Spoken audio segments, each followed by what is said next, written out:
All right, West Virginia fans, history repeats itself. Another game versus Houston, another big time L for the West Virginia Mountaineers. To talk about it with me tonight, I have my good friend who's on the show regularly, Amit Batra. Amit, how we doing tonight? Doing all right, man. How's it going? We're the game's still live right now. There's about 5 minutes left. Honor Huff just hit a free throw, but the writing's on the wall on this one. So why delay the inevitable? It's already 10:30 at night, so we might as well hop on here, talk some West Virginia basketball about what we just witnessed, talk about some recruits, talk about some other topics real quick, and then we'll get everyone out of here on this Tuesday night. Before we do that, if you're a West Virginia fan, please remember to like and subscribe to the show. We really appreciate all the support. That being said, let's break down this game. So, history repeats itself. I'm going to read you a few things coming into this one, and we'll talk about just our recent history with the Houston Cougars, not in West Virginia's favor, as you can see here. Houston 3-0 all time coming into this one. The average margin for victory is 21 points, and WVU has never scored more than 55 points. Admit there's 5 minutes to go, but unless foreseeing anything crazy happen, just another history repeating itself, huh? Yeah, it was obviously a tough start tonight. I think, Houston, the way they play, really troubled West Virginia. It was going to be a big time challenge, going into this game on the road. But, Houston is just one of those programs that, pride themselves on defense and being physical. And obviously, I think that gave West Virginia a lot of trouble tonight. Raven said, massacre is an understatement. I had to turn it off. My blood pressure couldn't handle it. Houston is an elite team. Yeah. Hey, Raven, I really appreciate you commenting. So turning it off, and now you're joining with us, so we appreciate it. We'll try to make this worth your while. And she said Kansas is up on Iowa State. So Amit has been following that all night. Amit, do you have a score update on that one?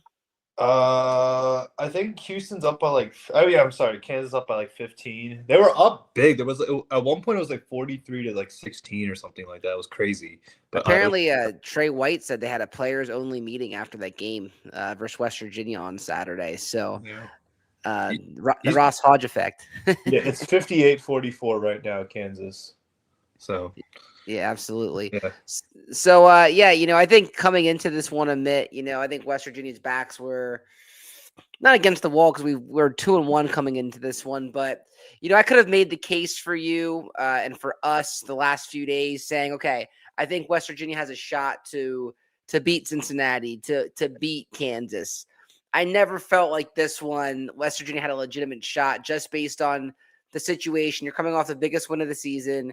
You're on the road. You're facing the number 7 team in the country and a team that just prides themselves defensively. This was just a really tough spot for West Virginia. Yeah, 100%. Playing at their place, Houston does not lose at home very often. They don't lose at all very often, but they're pretty sound at home. So it was going to be a major challenge. Yeah, I also agree. I didn't expect West Virginia to win this game, but it's one of those games where it's a major challenge against a top 10 team. So you kind of see how West Virginia stacks against this type of team. But you have to kind of flush it and move on to Colorado come Saturday. Raven said needed someone to vent to. Hey, we'll be there for that. So we'll talk about that tonight. This game real quick. We'll talk about some recruiting things and some players and some other storylines like we mentioned at the top of the show. Let's get into my thoughts about this game, Amit. So first things first, started off really ugly for West Virginia. Harlan Obioa, Amit, gets in foul trouble within 23 seconds. I think he had 2 fouls on him. Yeah, he had 2 fouls within, I think it was 21 seconds. So it was tough. I think he was trying to be aggressive, but you got to be smart. Also when, you have this type of game and this type of challenge. So, obviously the other game against Kansas the other night, he looked pretty solid, had a double-double, but, tough when, you're in early foul trouble within the first minute of the game. Yeah, it's got to stink, because he had such a good such a good second half, the other day versus Kansas. And then you want to use that momentum. And then all of a sudden you're in foul trouble and he's off the floor very early. And this one, it just seemed like West Virginia could never get comfortable in this one. It seemed like there was like no easy buckets out there, and even when the ones that were easy, they just weren't falling for West Virginia. Yeah, absolutely. It was a very cold start of pretty tough shooting performance early on, and really can't have it against a team like Houston. And I think the turnovers once again started piling up, and all the things that you cannot do against a team like Houston. So, and then they weren't really able to get to the foul line, and when they did, they missed their free throws, which is not like you have in your notes here, which is not the recipe for success. Yeah, the missed free throws is super frustrating because it felt like there was times to stop the bleeding in that game and gain some momentum. And like you said, when you're facing a team that is this elite, that this team was in the national finals last year, and they have a talented roster up and down, and you have to give yourself a chance to make the freebies, and they just haven't been doing that. Not only in this game, but it seems like all year. Yeah. When this team gets to the line, I have no confidence that they can make both pairs when they come in. Yeah, I think turnovers and missed free throws have kind of been a theme throughout certain games this season. And yeah, you really can't have it in Big 12 play because that's what's going to kill you, right? Against the elite teams like Houston and, the Iowa States of the conference. Absolutely. And Houston's defense, man, is just absolutely like relentless. I'm not sure if there's a better way to put it, like how relentless Houston's defense is all the time. They are just swarming to the ball nonstop. And like I said, it just seems like West Virginia could never, ever get comfortable. And Raven said, yeah, agreed, missing easy buckets. And they absolutely did. And when you miss layups and you miss free throws, like we said, you have absolutely no chance to come and beat a team that is like this. And then Raven also made the comment, and she said that DJ Thomas was the only one who got off the bus. Yeah, he was the silver lining today in this game for sure. It seemed like once Harlan got into foul trouble, which was early on, it was an opportunity for DJ Thomas to get more play, and he did the most with that opportunity. Yeah, I thought he looked really good. I mean, I think they were daring him to kind of shoot the three, and he proved that he can do that. So he's looked good, I think, pretty much all season. He's, a freshman I'm really excited about for his future. He's getting big time minutes as well, him and Amir, so which is great to see. But yeah, I love what I've seen from DJ Thomas thus far this season, and another great performance tonight. Yeah, hopefully Ross Hodge can retain both those two players that you just mentioned, Amir and DJ Thomas. They can be huge building blocks for the team next year, because I think with the recruiting class that we have and then if we can hit on the portal on a few guys, all of a sudden West Virginia can really be an upper tiered Big 12 team possibly next year or in the near future. So I'm looking at it right now. DJ Thomas has 16 points. He's 6 from 8 from the field. There's 2:50 left in this game. I think the other silver lining is that West Virginia showed fight at the end of the first half.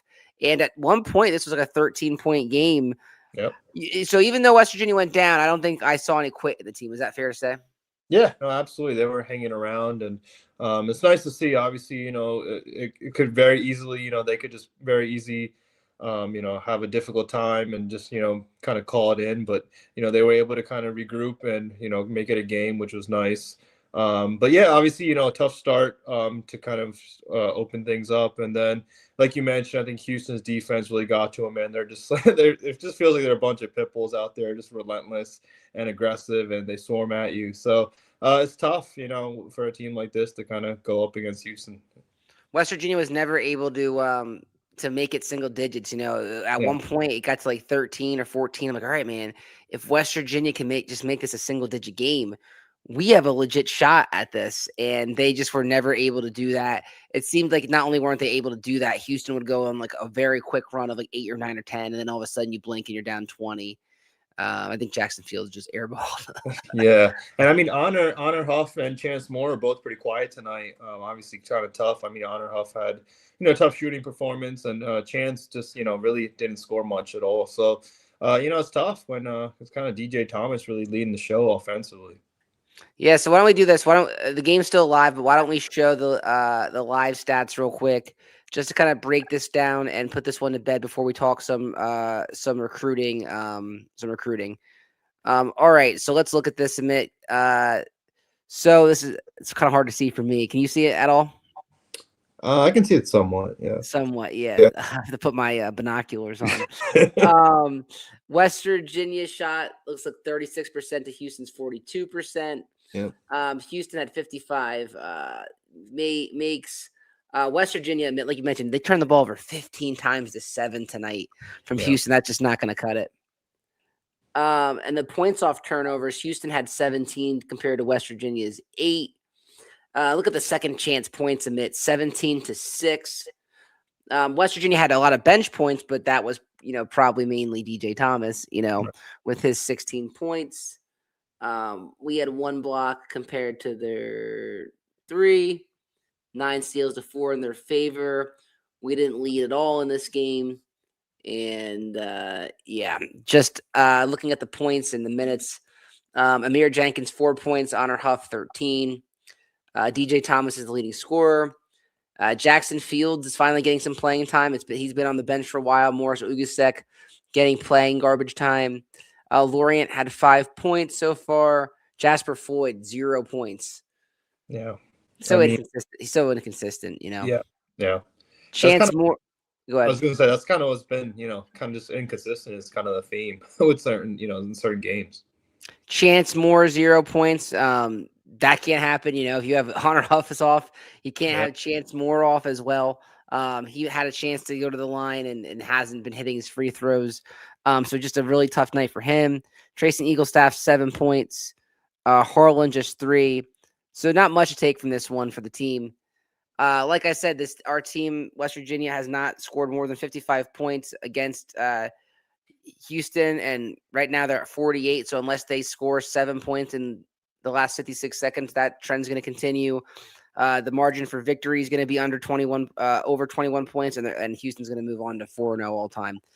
All right, and let's look ahead. Why don't we say we look ahead to the rest of the schedule, and then we'll put a bow on this one. Ravens said absolutely no cohesion on offense. Yeah, I think it's funny because that was probably the best offensive performance we saw from the team on Saturday, and you come back on just 48 hours later, 72 hours later, whatever it is, and it's the worst performance that we've seen. It's like historically bad.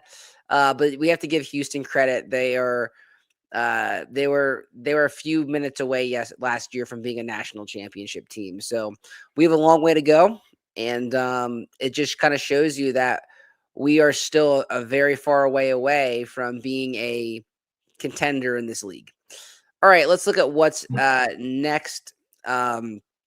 Luckily for West Virginia, I was actually listening to Chris Anderson and Mike Casazza today. Admit one of the lucky things is this schedule sets up nicely for West Virginia. If you notice, the top teams that we play, we only have to play them one time. Right. So Houston, we don't see them again. No Iowa State, no Kansas. BYU's only on there once, which Raven actually just mentioned. She said that I don't want to play BYU. They will shoot lights out. Well, at least we only have to play them once. We have other comments. We're completely outmanned. We need big bodies real bad. Yeah, that's going to have to happen in the portal next year with the bodies. We talked about that. But admit, the schedule sets up nicely still for West Virginia. I still think everything's in front of this team for the rest of the season. What are your just thoughts on the remaining schedule and including the game on Saturday versus Colorado? Yeah, I mean, I think you have to protect home court. Obviously, West Virginia has not lost thus far. Colorado's a very, very winnable game. And then let's hope they can win outside of home, right? I mean, that's kind of been a challenge, right? They haven't really had a quality win away from the Coliseum. So I think that'll be interesting to watch. But yeah, you have a lot of quad 1 games left. I was looking at this, the net rankings yesterday. I think there's 8 quad 1 games, including Houston, and then like 6 quad 2. So there's a lot of opportunity still remaining because the Big 12 is just that good. And obviously, you're going to have Arizona on the road, which is extremely tough. But then you have Texas Tech and BYU are both home games. So if you can get one of those, I think that's pretty huge. But yeah, a lot of opportunities remaining, just being in the Big 12 and, the dauntless schedule that it is every year. So a lot of basketball left. Yeah, absolutely. And I think if West Virginia can get to 9 conference wins and finish 9-9 in the conference, Who knows? Especially if you have some quad one wins there. Tell you what, this Kansas win that we had the other night is looking better and better because right now I'm looking at it live, 71-50 Kansas with 6 minutes left to go in that one. So that's going to be a nice feather in the cap for the West Virginia Mountaineers. I think I if mean, you're you want to yeah, go I ahead. said if you're sitting at 20 games, 20 wins or so at the end of the season, I think you're very well positioned to be in the March Madness discussion based on how good the Big 12 is. And if you think, man, if this team never botched, leads against Clemson and Ohio State, they'd be sitting real pretty, Yeah, So even absolutely. though this loss stings, we didn't look great. It's only one loss, and it's a loss to Houston. I think Houston has the longest conference winning streak in the Big 12 Yep. going back to last season. So they do this to a lot of people. It is what it is. We'll flush it, move on. It was probably a loss anyway, even if we played great. Yeah. Just being honest, just looking at the roster and the talent gap that there is. So we'll flush it. We'll move on, and hopefully we can get the win on Saturday. All right, Mitt, let's talk some football recruiting, and then we'll kind of get out of here. Cam Ball. So West Virginia over the last 2 or 3 days have added 2 more tight ends. They added the kid from Clemson, Josh Sapp. Now they add Cam Ball. This kid's big, man, 6'7", 250. He's mainly going to be used as a blocking tight end. He's played 509 offensive snaps, and he has 1 year left. And like you said, you see Max Olson here announced this yesterday. Doesn't do much as a passer, but actually wanted to show his highlights real quick. And these are actually all just practice highlights, but it kind of shows you that he's been working on his ball skills in the end zone. So this is about 30 seconds long. We'll kind of get through these quick. And this is him at Mississippi State, just kind of showing off his practice film. So, Mitt, even though doesn't have like the stats, do you think there's a chance that they could possibly use this guy in the red zone?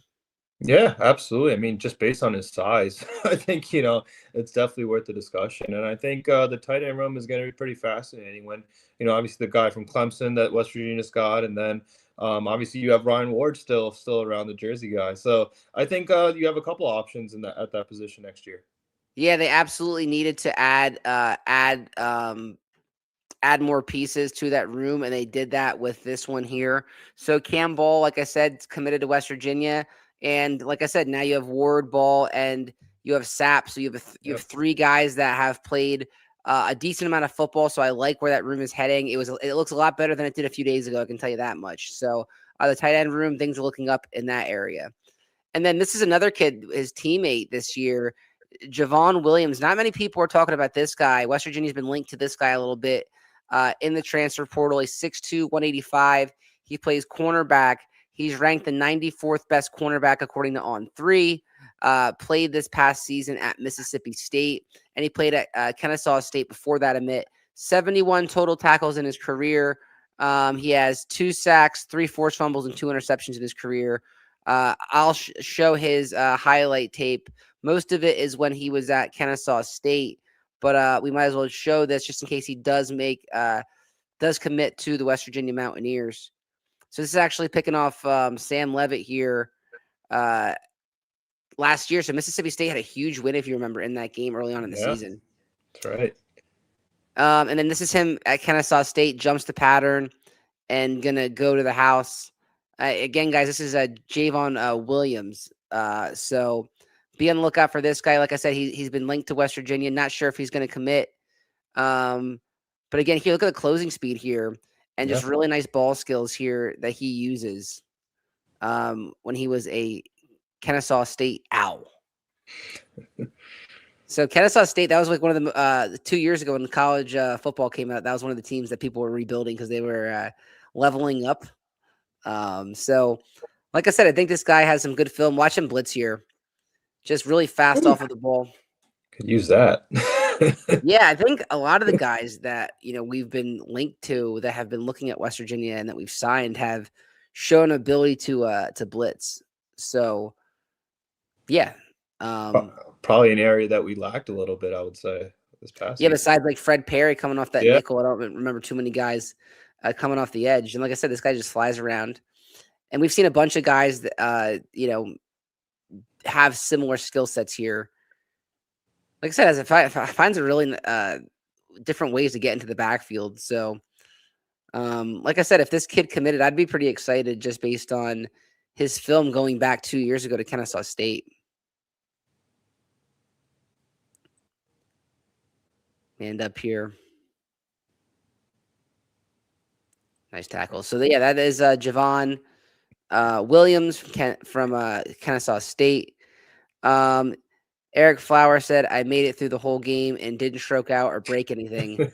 That's good. I have to be honest, Eric, I didn't have high expectations for this one. So I was a little embarrassed watching this, being on national TV and having 5 points with only a few minutes left in the first half. But it only counts as one loss in the standings. So we're still 2-2 in Big 12 conference play. If you'd have told me after the first 4 games we'd be 2-2 in conference play, I probably would have signed up for that. So I'm not panicking. But yeah. Eric also said, did you notice if a ball gets thrown out of bounds or a wild rebound, they just tap the ball and it goes straight to one of their players? Drumwolf said, hey, Drumwolf, how are you? Houston just broke a new record in the Guinness Book of World Records for the most fouls an opponent's called. Nothing was going our way, Drumwolf. Hey, guys, listen, I'm sorry. You guys are still talking basketball. We're talking a little bit recruiting now. We talked about basketball earlier, but we kind of flushed that. So appreciate you guys. But let's talk about some potential ads in the transfer portal. So this one, guys, made a lot of noise today. Liam Denitz. I don't know. He's from Hope College, D3. Now you might be like, okay, JerseyEER. Why are you guys talking about a D3 guy? This guy has been going viral the last 12 hours. I know Wisconsin just offered this kid, and he has a visit coming up there this week. I believe he was on campus at West Virginia already, or he's planning to come to West Virginia. He's not a cornerback. That error is wrong. He's actually a defensive lineman, so I never fixed that by accident. That was a glitch on my part, so sorry about that. This kid has nice size, though. He's 6'5", 227. He comes from Hope College, which is in Michigan. Like I said, he's a defensive lineman. He had 15 sacks in 2025. So he can get after the quarterback, 21 tackles for loss, and he has 27 career sacks. And now schools are really starting to pay attention to this kid. Cal, Toledo, UCLA, Wisconsin. I heard some rumors that SEC schools are starting to take a look at this kid, Utah, and then West Virginia. So honestly, this would be a probably big get for West Virginia. Let's show his tape. This is Liam Denitz. I don't care what level you are. 15 sacks is yeah. His tape is pretty impressive. Yeah. He just flies off the ball. I think he has crazy sprinter stats too. So this would be exciting to get a D3 player. I know it sounds weird, but Owen Schmidt, you got to remember, was a D3 player. Yeah. So I think talent is talent. Obviously you can't build your entire roster off of D2 and D3 players, but there are some hidden gems. There are some players that didn't get a look in high school, maybe, that develop later in their college careers. And this guy is definitely an example of that, just based on his offer list alone. Yeah. If he's getting all that interest, there has to be something to it for sure. Drumwolf said time for West Virginia to load up on defense. Yeah, I definitely think so. I know some of our fans have been a little concerned recently, and we'll talk about this later. It just seems like the portal goes in waves, and we had a strong wave last week. But this week it's been a lot more quiet around the program, which has fans concerned because we definitely still have needs, especially on the defensive side of the football and especially in the defensive line room. So this guy, if he were to choose West Virginia, he would definitely be an addition. So, Mitch, just based on his highlights and stuff, what are your thoughts on this kid potentially joining the Mountaineers? Yeah, I'm excited based on the numbers. I mean, 15 sacks is extremely impressive. And I thought, that's a category that West Virginia could have done better in. Obviously, there were spurts. I mean, I think that Colorado stands out, one game that, they put a lot of pressure on the quarterback. But it was kind of an area I wish West Virginia did better in, to be honest. You miss seeing the Bruce Irvins, the Dante Stills and those guys, getting after the quarterback. So, when I see guys like that, that kind of just gets me excited. Ravens excited about Tyler Stolsky. Yeah, when we showed his highlights when he was interested in West Virginia, we knew there was mutual interest. We were excited. So when I saw him sign, we were definitely excited just by the old school mentality that he plays with, his look. I think he's going to fit in well with the West Virginia culture. So Dromolf, he had 27 career sacks. And yes, it's at Division III. Do I expect this kid to have to do that in the Big 12 and have 27 career sacks? If this kid has 27 career sacks in the Big 12, I think they'll be putting a statue of him somewhere in the stadium, right? Or he'll be on the same thing as Bruce Irvin. So yeah, Ravens said love his tape. Yeah, so do we. I kind of was like, all right, D3 guy, whatever. But then I watched his tape today. I'm like, all right, you know what? Maybe I need to keep my eyes open and not be so close-minded, and especially he's starting to really pick up on things, so that's good. Drumwolf said the laughing face. All right, let's move to another smaller school guy, and this is Colin Remeniski. He is 6'1", 257. He's he's a D2 player at Ashland University. So it's so funny, man. I've never heard of like half these schools that we're talking about. So fullback, halfback, tight end, but I think West Virginia is looking for the fullback. This guy has 1,400 snaps of playing experience, doesn't have crazy stats, and he has offers from Utah State. And then there's a glitch. I don't think Callan Toledo offered him. That was from the other player, but I know Utah State is in on this guy. So a couple glitches tonight on the graphics, guys. Sorry, I'm only human. All right, let's get into this guy, Amit, and then we'll talk about him. So the thing that looks out to me, Amit, is I was a fullback as a youngster in Pee Wee football, and this kid's the definition of a fullback. So you can see here, he's just gonna blow this dude up, like just get on the ground. And why not add a fullback? You put a fullback in front of Cam Cook and try to make him the lead blocker and do different things with him. Rich Rod and company said they wanted to add a fullback, and this might be an underrated one if they can get him in the fold. Yeah, I think I like his physicality. Loves to hit guys for sure. So yeah, I think I never know what you get with some of these D2, D3 guys. So could be a good opportunity. And let's face it, how many Division I guys are you going to really be able to? Oh my God! Yeah. How many Division I guys are really listed at fullback? That can do this. So this is more of like a high school and Division II, Division III position. So that's might be why you're looking at this. But yeah, if this guy does this to Division I competition, I think he's going to be a favorite in Morgantown. I know Owen Schmidt tweeted earlier that he really likes this kid's tape, and he passed the Owen Schmidt eye test. So that's good company to have if you're getting an endorsement from pretty him. Good, huh? Yeah, I think he was pretty good. I think he was yeah. And the runaway beer truck. Actually, it's funny. I got to interview Owen Schmidt back in college. So the Mountaineer Maniacs had with the radio station, we partnered up with the Mountaineer Maniacs the one season, and before the Oklahoma game, I got to interview Owen Schmidt at the right out in the mountain lair, and just super nice guy, super chill, and it was super nice that he came on for the interview. And I remember like just being very fond of Owen Schmidt and how nice he was, because at the time he wasn't that far removed from the NFL. He was only a few years after. Raven said we need another runaway beer truck. Yeah, that'd be awesome if we could get another one of him, right? And Drumwolf wants the fullback return. Drumwolf, you seem like a fullback guy. You seem like an old school type of guy that would want the fullback back. I love the fullback. Like I said, I played it as a child. My favorite position on the football field, the lead blocker. You really set the tone and can. Nothing was better playing fullback when you would have a blindside block and the end would come free, thinking he was free, and then you just right in the mouth, just like this Colin Remeniski kid. So we'll keep an eye on him. I think he has a visit scheduled to West Virginia soon, so we might get the Ashland fullback, Remeniski. All right, let's talk about a few other topics, Amit, and then we'll put a bow on this one so we can get you to go to bed. I'm sure you have a big day tomorrow. My wake up time is usually like 6:30 in the morning. So yeah, I'm not gonna lie, the last few weeks with the portal going on, I usually do the videos when my kids are in bed. So I've been getting like 6 hours of sleep each night as we've been pumping these out. Last night was actually my first break from the show in 11 days because there finally wasn't much going on. So that was a nice break. Anyway, let's talk about Oren Singleton. He found a new home. He's going to be Tulsa. So sounds like he went to that portal house and checked it out and finds his way there. Amit, I'm not going to lie. Oren Singleton, I think, is going to go down as one of my disappointing Mountaineers of like all time. Guy caught 64 balls at Eastern Michigan the year before. He only played in 4 games for West Virginia, and either got kicked off the team or saw different things or self-redshirted and left the team. What are your thoughts on Oren Singleton going to Tulsa? Yeah, I mean, obviously, was really expecting a lot more out of him this year. I know we were talking, like we were doing the pre-show and everything like that before the season.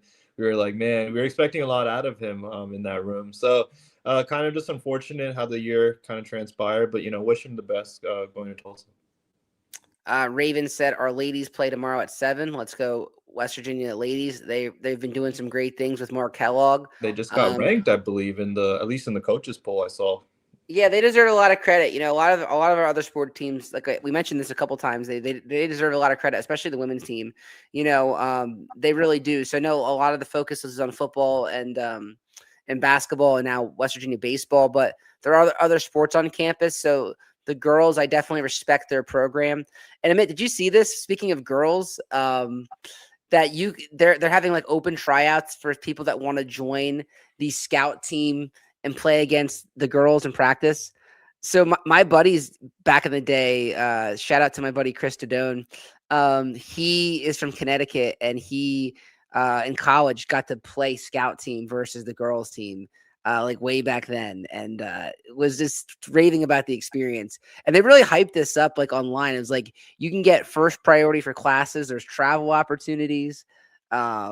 You get to a resume builder. They were like hyping it up. So I admit we missed our mark. We could have been scout team players versus the women. Absolutely. One of my best, I covered the women's basketball team back in college, and one of my best memories actually watching Brittany Griner come to the Coliseum and play. That was out. Yeah, that was a great experience. Like just Coliseum was pretty rocking for that game. I'm trying to think of some names. Bria Holmes, I think. Bria Holmes was on that team. Was it Brooke Hampton? What was her name? Yeah, I know who you're talking about. Yeah. I'm blanking on it, but Mike Carey was fun to cover back then. The coach who was at West Virginia for the women's. Yeah, he's there for a long time. Yeah. Drumwolf said, "Let's go Mountaineers." Absolutely, Drumwolf. We appreciate you around here, man. All right, let's talk about this, and this is what has people up in a bunch recently. Amit is kind of like I mentioned earlier. West Virginia. Last week we were riding high. I'm not gonna lie. I had like I was hyped around my kids when we signed Cam Cook. We were feeling good. It seemed like things were pouring in the right direction. I think some people are a little panicked recently this week. Like I said, we have like one commitment or two commitments. We got 2 tight ends in the fold, but haven't really added much defensively. We definitely have some needs in the safety room. We definitely have some needs on the defensive line. Running back could get upgraded for another position.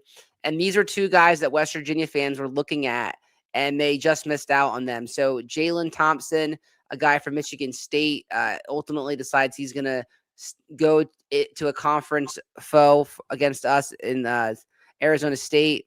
And then this is Samuel Asamigo, who is a very talented linebacker who is going from Oklahoma to UCLA. Amit, any concerns about this week in West Virginia slowing down a little bit and some of the player additions that we've had? No, I mean, I'm sure they have, a plan moving forward. So I think, let's see what happens. There's still some time, right? And then, I mean, after even the portal window closes, right? I mean, this is a time period for people to enter the portal, right? So they can still do work afterwards. So it's not I think that's like the biggest misconception with fans right now is they're not realizing is like I've had some people like 5 days left. Well, there's 5 days left for people to enter the portal. So if we're talking about retaining players, yes, there's 5 days left to retain your players. But we can get guys all the way up until through the summer. Right. I think grad transfers can still transfer whenever they want, and I think if your coach gets fired, you can still transfer. I gotta bet there'll still be guys that are going to try to still enter the portal, even in Britain. Like, there's going to be lawsuits. It's going to be all crazy. I'm not too concerned yet, but I would feel more comfortable if we added a few more positions. Like I said, a defensive line needs a little bit of work unless you're going to rely on a lot of JUCO guys. Right. There needs to be another safety in the room, because they play 3 safety positions. I know you have Matt Sieg and you have Kamari Wilson, but we still have to add some guys in some different rooms. So I'm not panicked yet. Hopefully we can get a few more big fish to really finish this stuff off strong. It was nice though yesterday not having any crazy news and taking a break from the show. It was I needed a night off. All right, let's talk about this, and then we'll get out of here unless we have any other comments coming in. Drumwolf said I was hoping to get the Oklahoma player. Yeah, I think that's the most disappointing thing so far is that Zach Alley, since he's been here, has only been able to bring over one Oklahoma player with him, and that was Justin Harrington, who played very sparingly, had the eligibility issues, and didn't really contribute much. So I was hoping that he could bring more Oklahoma talent with him, but it hasn't really happened yet as far as that goes. But we'll see what happens. Like I said, it's only January, guys. We still have 8 months until we kick it off. All right, so let's talk about this. Amit, this is breaking news that happened today. So West Virginia, as you guys know and are excited for, September 19th, 2026. That will be here before you know it. West Virginia is going to go head back to Charlotte and take on a really talented Virginia Cavaliers team, a team that beat Missouri in the bowl game and won 10 games. And it could be a challenging game. I think it looks a lot tougher on paper than it did a year ago when we were talking about scheduling this game. They get two familiar faces that have played against West Virginia committed today. So the first one is Bo Prabula, former Penn State quarterback and Missouri quarterback, and then ultimately transfers to Virginia. A few interesting things about Amit before I get your thoughts on him. First is he's played against West Virginia. He played against us a few years ago. It was that controversial Neil Brown game where James Franklin scored at the end of the game, and they should have just kneed the ball. And then he played a little bit too in the game where West Virginia was all hyped and got shoved in a locker early on in that game. He played in that game too. And then it's funny because Virginia played Missouri in the bowl game at the end of the season, and he didn't play in that game, hit the portal, and now he's transferring from Missouri to Virginia. I found that interesting. I like Bo Prabula. I think he's a talented player. He only had, I think, 13 touchdowns to 11 picks, so that's not great. But he's dynamic with the ball in his hands. He can run. I actually was hoping that West Virginia would have tried to land this guy in both times he was in the portal because I think he could have ran Rich Rod's offense. What are your thoughts on Bo Prabula being committed to Virginia, team we are going to see on the schedule next year? Yeah, I think it was a nice get for Virginia. Obviously, you mentioned the interceptions. I'm sure he wants to, focus on limiting that number. But yeah, I think he's capable of doing some things with his legs as well. So I think it's a pretty nice get for the Cavaliers. We have a WFE Hardcore 175. Thank you guys. I appreciate you. Hey man, thank you so much for coming on and commenting on the show. I never get to catch you live. Yeah, so thank you for coming on. I usually do the live shows usually after the basketball games are over, and then usually during the weekday when my kids are in bed. So when when they go to bed around like 9 o'clock, usually 9:30, 10 o'clock, I hop on. So I appreciate you. He said, yeah, but they're not enrolled in the spring then, so they'll still have to behind like incoming freshmen who don't enroll early. That is true, but I think if you find a talented player, you can still bring them in, Obviously, you'd like to have the players here. I mean, if you remember last year, William Reed was a guy that was at Princeton and wanted to finish his time at Princeton and then ended up never coming to West Virginia because they brought more people in. So I think West Virginia is trying to avoid that. So you make a good point. West Virginia would like to get guys on campus earlier, especially this week because classes started Monday, and I think you have a week until you have to withdraw and register for classes. So I'm sure there is a crunch time like you're mentioning, but I'm not panicked too much yet. And then Amit, the other thing too is another familiar face who we saw play when we watched this together, Eli Holstein, who just got beat up in that game. He commits to Virginia too. Find this one interesting for him too. I mean, you're a backup at Pitt, and now you're just going to be the backup at Virginia.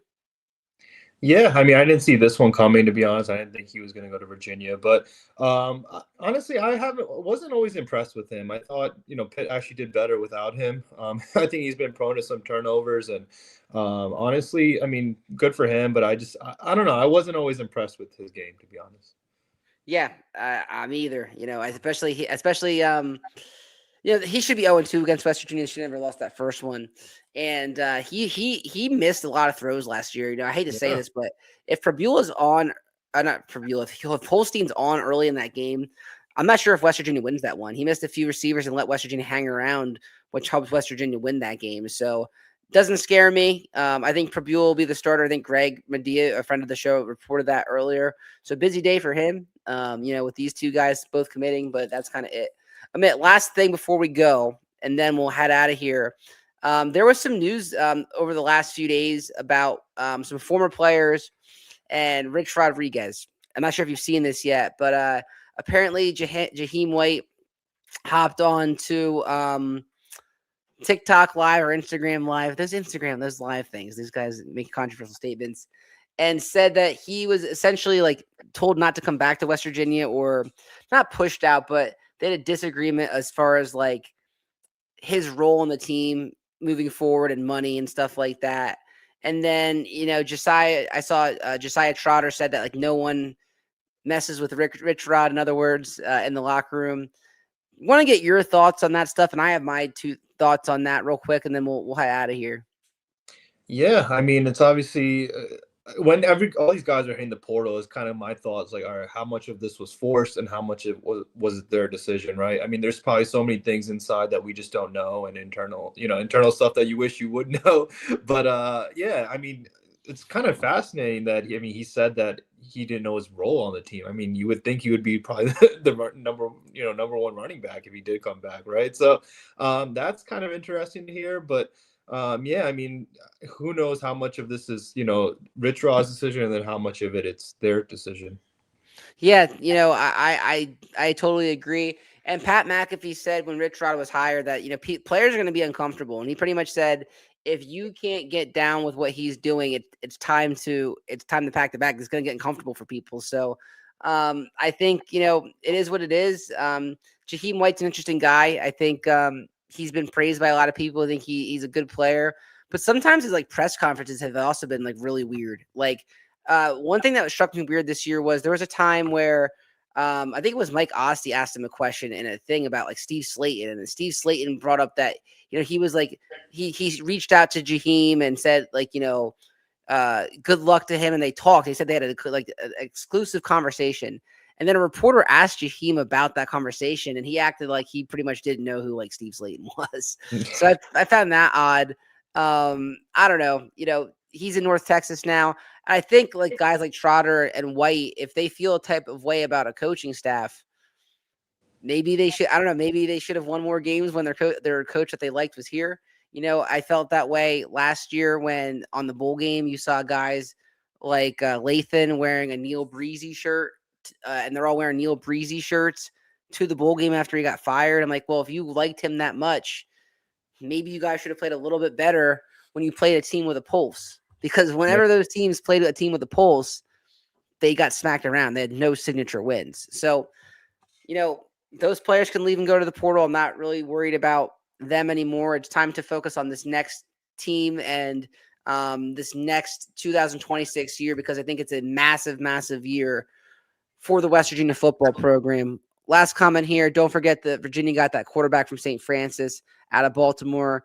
So I know he's a freshman, but yeah, so that's true. I think in a perfect world, if you're Virginia, you probably want to go with the veteran guys that you have and redshirt that kid. Apparently now the coach has passed today that you can play 9 games in redshirt, which I don't love either.